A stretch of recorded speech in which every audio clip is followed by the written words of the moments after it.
नमस्कार, मैं हूं आपके साथ मयंक। आज 20 तारीख है। मैं सीधा पॉइंट पर आना चाहता हूं। क्या पुतिन, जिनपिंग और मुस्तफा खामेनेई के बीच ईरान के यूरेनियम को लेकर कोई बड़ा फैसला हो गया है? क्या रूस, चीन और ईरान ने मिलकर एनरिच्ड यूरेनियम को लेकर कोई ऐसा प्लान तैयार किया है जिससे ट्रंप चारों खाने चित हो गए हैं, या जिसे शतरंज की भाषा में कहा जाता है चेक एंड मेट? क्या ये हाल हो गया है डोनाल्ड ट्रंप का? देखिए, पूरे अखबारों में, चाहे मिडिल ईस्ट के अखबार हो, अमेरिका के अखबार हो, यूरोप के अखबार हो, और जितने न्यूज़ एजेंसीज हैं, सब में इस बात को लेकर चर्चा है कि पर्दे के पीछे ईरान के यूरेनियम को लेकर एक बड़ा खेल जारी है। लेकिन इस बार प्लेयर्स बदल गए हैं। अब तक हमने देखा कि अमेरिका, इजराइल, अरब देश तमाम तरह के फैसले कर रहे थे, हमले की धमकियां दे रहे थे, तमाम चीजें हो रही थी। लेकिन अब असली खेल खेल रहा है ईरान, रूस और चीन। और ये खबरें क्या है, यूरेनियम को लेकर क्यों कहा जा रहा है कि कोई बड़ा फैसला हो गया है? देखिए, रूस के राष्ट्रपति व्लादिमीर पुतिन और जिनपिंग की मुलाकात हो रही है ठीक ऐसे समय में जब डोनाल्ड ट्रंप मिलकर वापस पहुंचे और चीन ने डोनाल्ड ट्रंप को उनकी हैसियत बता दी। हर मामले में ईरान को लेकर क्या स्टैंड है, चीन ने साफ कर दिया। उसके बाद अब पुतिन और जिनपिंग मिल रहे हैं। और देखिए, जो खबरें हैं उसके मुताबिक ईरान के एनरिच्ड यूरेनियम को क्या रूस शिफ्ट करने को लेकर इन तीनों के बीच में, पुतिन के बीच में, जिनपिंग के बीच में और मुस्तफा खामेनेई के बीच में कोई बड़ा प्लान तैयार हुआ है। क्या इस तरह की कोई बात जल्दी ही सामने रखी जा सकती है कि ईरान अपना एनरिच्ड यूरेनियम रूस को देने के लिए तैयार है और रूस खुद उसको शिफ्ट करे? क्या इस तरह की बात, इस तरह की खबरें हैं डिप्लोमेटिक सोर्सेस में कि शायद ईरान ने इस प्रस्ताव के लिए हामी भर दी है, लेकिन अपनी बाकी भी कई सारी शर्तें रख दी हैं। देखिए, यूरेनियम का मुद्दा ऐसा मुद्दा है जिसको व्लादिमीर पुतिन जो है वो डेड एंड करार दे चुके हैं। देखिए, 9 तारीख को, जो पीछे तारीख गई, 9 तारीख को व्लादिमीर पुतिन का एक बयान आया था। उस बयान में पुतिन ने कई बड़ी बातें कही थी और वो बड़ी ही गौर करने वाली थी। उसी समय मैंने एक वीडियो भी किया था उस समय, अगर आपको याद हो। और पुतिन ने जो है वो कई बातें ऐसी कही थी जो ये इंडिकेट कर रही थी कि एक बहुत बड़ा प्लान तैयार हो गया है ईरान के यूरेनियम को लेकर और कैसे डोनाल्ड ट्रंप को चेकमेट किया जा रहा है। देखिए, पुतिन ने क्या कहा था। पुतिन ने कहा था कि हमने एक बड़ा प्लान तैयार किया है ईरान के यूरेनियम को लेकर। बात नंबर 1, उन्होंने कहा था कि ईरान के यूरेनियम को लेकर आगे क्या किया जाए, इसके ऑप्शंस हमने साफ ने रखे। बताया यह जा रहा है कि पुतिन का ये जो प्लान था, इस पे जिनपिंग ने भी सहमति जता दी है, चीन के राष्ट्रपति ने भी सहमति जता दी है। और बड़ी गौर करने वाली बात है, व्लादिमीर पुतिन ने अपनी स्पीच के दौरान ये बात कही कि उन्होंने अली लारिजानी साहब को जो है याद किया, ईरान के सिक्योरिटी काउंसिल के महासचिव जो शहीद हो गए। उनकी मुलाकात हुई, वो रूस के दौरे पर गए थे और उनकी मुलाकात हुई थी व्लादिमीर पुतिन से। संभवतः उसी समय लारिजानी साहब और पुतिन के बीच में एक बड़ा फ्रेमवर्क तैयार हो चुका था। और पुतिन ने उनको याद करते हुए कहा कि हमारी इस मुद्दे पर अली लारिजानी साहब से चर्चा भी हुई थी, लेकिन वो उनके ऊपर हमला हुआ, उनको असैसिनेट कर दिया गया। ये बहुत बड़ा नुकसान था।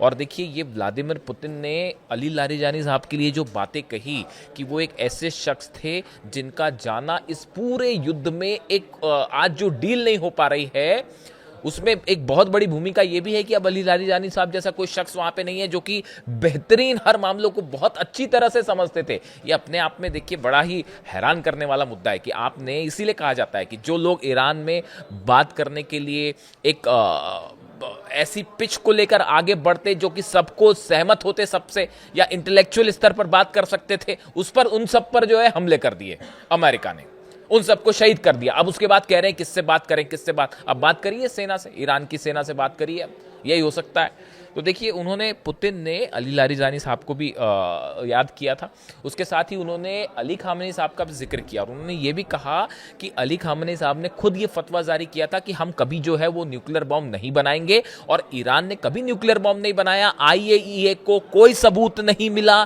जो ईरान के ऊपर आरोप लगते हैं कि बम बनाया जा रहा है ऐसा वैसा, वो पूरी तरह से झूठ है। ये बात व्लादिमीर पुतिन ने कही। देखिए उनकी ये बातें ये इंडिकेट कर रही थी कि कहीं ना कहीं रूस, ईरान और चीन, देखिए अभी तक क्या हो रहा है, अमेरिका के पास ये मुद्दा है कि भाई ईरान यूरेनियम से जो है वो बम बना लेगा। इसको लेकर वो लॉबिंग करते हैं। यूरोप के देश भी उनके साथ आ जाते हैं, अरब देश भी साथ आ जाते हैं। तो ये प्लान तैयार हुआ, क्यों ना इस मुद्दे को ही खत्म किया जाए। अगर ईरान अपना यूरेनियम शिफ्ट करता है रूस को, तो इससे 3-4 बड़ी चीजें हो सकती है। देखिए ये कैलकुलेशन है, ईरान इसके लिए कितना तैयार होगा, ये सोर्सेस से खबर है कि इस पे बड़ी गंभीरता के साथ ईरान की सिक्योरिटी काउंसिल में चर्चा हुई है और एक बड़े प्लान के तहत कुछ हद तक ईरान इसके लिए राजी भी हो सकता है। और देखिए ये, इसको आप इस तरह से लें, अगर ईरान का एनरिच्ड यूरेनियम बाहर शिफ्ट हो जाता है, बाहर मतलब स्पेसिफिकली रूस को शिफ्ट होता है, तो उससे क्या होगा। पहली बात ये, डोनाल्ड ट्रंप का जो प्लान है पूरे मिडिल ईस्ट को अपने प्रभाव में रखने का, वो पूरी तरह से खत्म हो जाएगा, जो सबसे बड़ी चीज होगी। और दूसरे शब्दों में कहें, ये अमेरिका की मिडिल ईस्ट की सबसे बड़ी मिलिट्री हार होगी। देखिए अगर यूरेनियम शिफ्ट हो गया, इसका मतलब युद्ध कैंसिल, युद्ध हमले नहीं होंगे। उसके बाद एक डील बनाई जाएगी और जिसमें यह तय है कि भाई यूरेनियम शिफ्ट हो गया, यानी हमले वाला प्लान खत्म। इसका नतीजा मिडिल ईस्ट से अमेरिका का प्रभाव हमेशा के लिए बेहद कमजोर हो जाएगा। दूसरी बात, मिलिट्री बड़ी हार है कि आपने हमला किया फिर भी आप यूरेनियम हासिल नहीं कर पाए। तीसरा, अमेरिका की विदेश नीति को करारा झटका लगता है। अंतरराष्ट्रीय जो साख है अमेरिका की हेजेमनी, एक सुपर पावर की इमेज, वो पूरी तरह से तहस नहस हो जाएगी। आप देखिए डोनाल्ड ट्रंप का बतौर अमेरिका के राष्ट्रपति जो प्रभाव है, आज यहां हमला कर देंगे, कल वहां हमला कर देंगे, आज इसको निपटा देंगे, वो पूरी की पूरी जो इमेज है उसको बड़ा डेंट लगेगा, उसको करारा जवाब मिलेगा। मिडिल ईस्ट का सबसे बड़ा प्लेयर बन जाएगा ईरान, ना सिर्फ मिलिट्री के स्तर पर बल्कि डिप्लोमेसी के स्तर पर। आप देखिए कितने तेजी से प्रभाव बढ़ रहा है ईरान का। और अगर ये डील होती है, और देखिए यूरेनियम शिफ्ट करना नहीं करना ये फैसला ईरान का है, लेकिन अगर वो रूस शिफ्ट होता है यूरेनियम, अमेरिका नहीं, वो तो कहता ही तैयार नहीं है, और किसी को शिफ्ट करने के लिए ईरान तैयार भी नहीं होगा। सिर्फ रूस पर एक ऐसा मामला है कि रूस पर भरोसा किया जा सकता है। अगर शिफ्ट होता है और ईरान के ऊपर से तमाम प्रतिबंध हटते हैं, जो संपत्ति फ्रीज हो रखी है अगर उसको छोड़ा जाता है, और तमाम तरह की जो ऑयल एक्सपोर्ट पर बैन लगे हुए हैं अगर इनको छोड़ा जाता है, तो ये बहुत बड़ी इकोनॉमिक जीत भी होगी ईरान की। तीन बहुत बड़ी कामयाबी होगी अगर ये डील हो जाती है, तो ऐसा तमाम एक्सपर्ट इस बात की राय रख रहे हैं। इसके अलावा देखिए आप, जितने अरब देश हैं, चाहे सऊदी हो, चाहे यूएई हो, बहरीन हो, कतर हो, जॉर्डन हो, सबने ईरान का लोहा मान लिया। सबने ये देख लिया कि कैसे दुनिया के सुपर पावर को घुटने पर ले आया है ईरान। हर मामले पे ना सत्ता परिवर्तन, ना मिलिट्री में जीत पाए ईरान को, ना अंदर घुस पाए, ग्राउंड ऑपरेशन करने की हिम्मत नहीं हो रही है। और मैं आपको अभी आगे बताता हूं कि क्यों ये जो डोनाल्ड ट्रंप कह रहे थे कि मैं हमला करने वाला था, अरब देशों के कहने पर हमला नहीं किया, उसकी सच्चाई भी मैं बताता हूं क्यों हमला नहीं किया, वो भी हम बताएंगे। लेकिन देखिए ये जो है ये बड़ा वेल कैलकुलेटेड प्लान है। इसको आप अगर समझें कि रूस, अच्छा, और दूसरी बात, रूस हमेशा के लिए अमेरिका से एक बड़े प्रभावशाली देश के रूप में सामने उभर के आ जाएगा कि भाई उसको सब विश्वास कर रहे हैं। अरब देश भी रूस को विश्वास कर रहे हैं, ईरान भी रूस को विश्वास कर रहा है। ऐसे में अमेरिका की साख बेहद कम पड़ेगी और एक सुपर पावर का तमगा जो है वो छिनता दिखाई दे रहा है अमेरिका। इसीलिए डोनाल्ड ट्रंप इस बात के लिए तैयार नहीं हो रहे हैं कि वो रूस को शिफ्ट किया जाए यूरेनियम। और बाकी फिर तमाम बातें हैं। देखिए हर चीज़ें बड़ी सारी होती हैं, कितना यूरेनियम है, कहाँ कहाँ है, वो एक बहुत सारी बातें, वो हर चीज़ बताई नहीं जाती, वो थोड़ी समझने वाली बात भी होती है। खैर देखिए ये एक बड़ा प्लान है जिसको लेकर जिनपिंग और पुतिन के बीच में भी बड़ी चर्चा है, होगी ऑफ कोर्स। और ये जो हमले वाली बात आ रही है कि ट्रंप ने जो कहा कल कि भाई हमने, डोनाल्ड ट्रंप ने कहा कि हमने हमला नहीं किया, और कतर के कहने पर, सऊदी और यूएई की जो लीडरशिप है इनके कहने पर हमला नहीं किया, वरना हम तो आज ही जो है मतलब कल गया उस डेट को हमने तय कर रखा था हमला करने वाला। कौन सा देश ये बताता है कि हम हमला करने वाले थे? कोई बताता है कि अब हमला कब करेंगे? हम करने वाले थे, नहीं करने वाले थे? डोनाल्ड ट्रंप का ये कहना कि हम हमला करने वाले थे, ये अपने आप में बड़ा ही हास्यास्पद है। जितने मिलिट्री एक्सपर्ट हैं, वॉर एक्सपर्ट हैं, वो जब इस तरह की डेट रिवील करते हैं डोनाल्ड ट्रंप, तो वो सबके लिए एक जो है बड़ा मतलब क्या बताऊं, मैं तो जितने डिफेंस एक्सपर्ट से बात करता हूं वो सब यही कहते हैं कि भाई डोनाल्ड ट्रंप क्या कह रहे हैं वो वही जान सकते हैं। उन्होंने सब जितने डिफेंस के जितने रूल्स रेगुलेशंस होते हैं, या जो जिनको एक चीजें जो खुफिया स्तर पर रखी जाती है, वो कब क्या रिवील कर दे कोई भरोसा नहीं। तो अब उन्होंने कह रहे हैं कि हम सब ने इनके कहने पर जो है हमने हमला नहीं किया, क्योंकि अभी पीछे बातचीत हो रही है और हमें लगता है। अब हकीकत क्या है आप समझिए। दो बड़ी वजह। पहली बड़ी वजह, कई वेस्टर्न अखबारों ने इस बात का दावा किया है, वेस्टर्न न्यूज एजेंसीज ने दावा किया है कि अमेरिका के 100 फाइटर जेट ईरान में घुसने के लिए तैयार है। लेकिन साथ में खबरें यह हैं, ईरान ने अपने डिफेंस सिस्टम में कई सारी नई मिसाइल्स शामिल की हैं, जिसमें रूस की मिसाइल्स, चीन की मिसाइल्स भी हो सकती हैं। और यह अंदेशा जताया जा रहा है कि अगर अमेरिका के 100 जेट अंदर जाएंगे तो बड़ी संख्या में अमेरिका के जेट इस बार गिरा दिए जाते, क्योंकि ईरान उसको ट्रैक कर रहा है। उनका मूवमेंट कैसे होता है, कितनी हाइट पे उड़ते हैं, कितनी स्पीड पे उड़ते हैं, वो कैसे राउंड अबाउट्स लेते हैं, इन सब को लेकर एक बड़ा प्लान तैयार है रूस और ईरान के बीच। और ये इस निशाने पर रखा गया है तमाम डिफेंस सिस्टम को, चाहे केशम आइलैंड हो, चाहे खार्ग आइलैंड हो, चाहे तेहरान हो, चाहे इस्फहान हो, नतांज हो, फोर्दो हो, हर जगह डिफेंस सिस्टम और मिसाइल्स डिप्लॉय हैं, पिछली बार के मुकाबले कहीं ज्यादा। और ये अंदेशा था पेंटागन को, सीआईए को, कि हमारे जेट्स अंदर जाएंगे तो पिछली बार तो 1-2 F-35 गिरे थे, इस बार ना जाने कितने गिर जाएं। इस खुफिया रिपोर्ट के बाद आखिरी में प्लान बदला गया। पहली खबर कि क्यों डोनाल्ड ट्रंप ने यह प्लान रोक दिया आखिरी समय में।